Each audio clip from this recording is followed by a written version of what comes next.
Le patriarcat, c'est l'arnaque la mieux ficelée de l'histoire. Un système construit pour une seule chose, maintenir les hommes au sommet et les femmes à leur service. On nous l'a vendu comme une vérité naturelle, presque divine.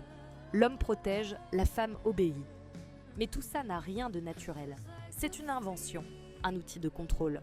Et il s'impose par tous les moyens, religion, tradition, morale sociale. Dans la Bible, Ève est déjà coupable. Dans d'autres religions, la femme doit se taire, servir, obéir. La morale, elle, exige que la femme soit bonne mère, épouse, ménagère. Si elle pense à elle, elle est jugée. Si elle dit non, elle est dangereuse.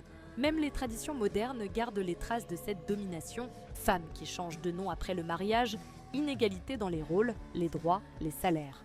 Ce n'est pas un hasard si en 2023, seulement 26% des postes de direction dans le monde sont occupés par des femmes. Ce n'est pas par manque de compétences. C'est parce que les portes sont verrouillées. Le patriarcat, c'est aussi la violence. 90% des violences domestiques sont commises par des hommes. Ce n'est pas un excès de force, c'est une panique. Celle de perdre le contrôle. Ces hommes ne frappent pas parce qu'ils sont puissants. Ils frappent parce qu'ils ont peur. Mais aujourd'hui, les fissures sont là. Chaque femme qui parle, qui refuse, qui dénonce, fait trembler ce château de cartes. Des femmes se sont levées il y a un siècle pour obtenir le droit de vote.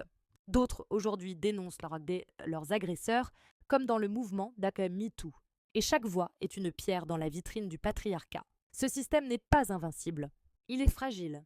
Il repose sur des hommes faibles, incapables de vivre sans dominer. Il s'effondre dès qu'une femme dit non. Et elles sont de plus en plus nombreuses à refuser de se taire, de se conformer, de se soumettre. Le patriarcat tombe, lentement mais sûrement. Et cette fois, les femmes ne regardent plus en arrière.